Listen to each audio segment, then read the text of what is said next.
É uma vacina que tem 80% de eficácia. Nesse momento, não pode fazer em crianças abaixo de 4 anos de idade ou adultos acima de 60, porque nesse grupo, fora dessa faixa etária, não tem estudo clínico que fundamente que a vacina é segura.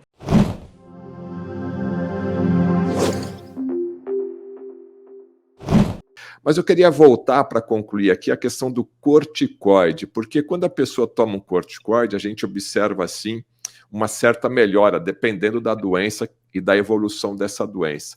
Mas é um limite muito tênue, né? Até nessa questão da virose, você fala, não, se eu tomar um corticoide, aquilo que está entupido, aquilo que está meio difícil, parece que sai assim, na ponta do dedo. Me fala aí os benefícios e os malefícios do corticoide, principalmente nessas questões de viroses, de mal-estar e principalmente viroses respiratórias. Pois é, eu acabo usando quando eu quero um efeito anti-inflamatório mais robusto, né? Porque o corticoide tem uma ação anti-inflamatória impactante, né? Então, essa coisa da congestão, da dor, é uma resposta inflamatória e o corticoide ajuda muito. O corticoide, nessa dose habitualmente que se faz por pouco período, por um período curto de tempo, não vai imunodeprimir a pessoa. Então, você pode botar na balança de pesar aí qual seria o melhor, o risco-benefício. Ponderar, é ponderar. Eu, particularmente, não gosto muito, porque eu fico com medo da pessoa abusar e eu acabo tendo outras ferramentas mais inofensivas, com menos efeito adverso do que o corticoide. Né? Mas o corticoide é, sim, tem até uma brincadeira que diz assim, corticoide é por via endovenosa, por via intramuscular, por via tópica, por via oral e por via das dúvidas. Né? Quer dizer, então, assim, a pessoa acaba abusando muito porque o corticoide tem uma ação ampla de bem-estar como um todo. Mas tem o prejuízo, você pode aumentar a incidência de úlcera gástrica por conta disso, você pode imunodeprimir o cidadão, você pode aumentar os níveis de açúcar por conta disso. Piora um pouquinho mais o teu estresse, porque o corticoide é um dos hormônios que o estresse ajuda a produzir.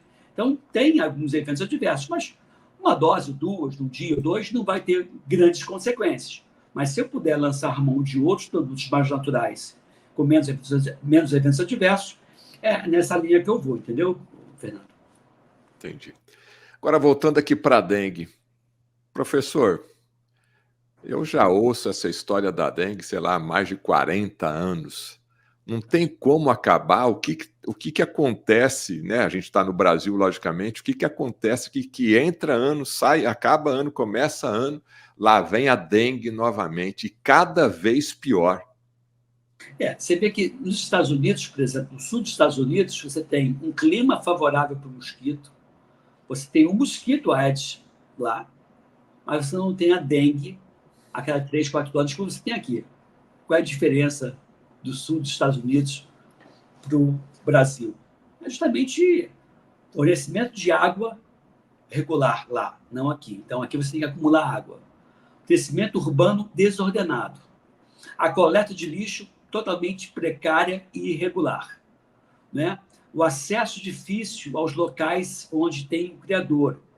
E uma população sem a orientação devida. Então, ainda que dengue seja um problema que tenha na ponta do iceberg a enfermidade dengue, zika, chikungunya e outras enfermidades, na base desse iceberg está justamente todo esse contexto, não só climático, mas do IDH, né, do Índice de Desenvolvimento Humano baixo, da falta de educação. Então, ainda que dengue seja algo conduzido pelo Ministério da Saúde ou pelas secretarias de saúde, deveria ser uma ação conjunta.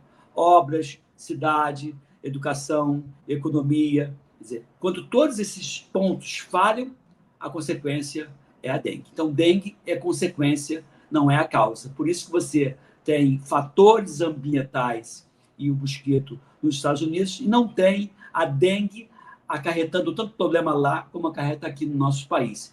E não vai ter jeito, né? Porque a vacina não vai erradicar a dengue, porque a dengue tem, o vírus tem outros reservatórios que não só o ser humano, então não se iluda, a gente não vai conseguir erradicar a doença. É uma vacina que tem 80% de eficácia. Nesse momento, não pode fazer em crianças abaixo de 4 anos de idade ou adultos acima de 60, porque nesse grupo, fora dessa faixa etária, não tem estudo clínico que fundamente que a vacina é segura e eficaz, então você não vai indicar, a princípio, a não ser que estudos comprovem a sua segurança e eficácia. Então, dengue é a doença do descaso, da ignorância, da falta de vontade política.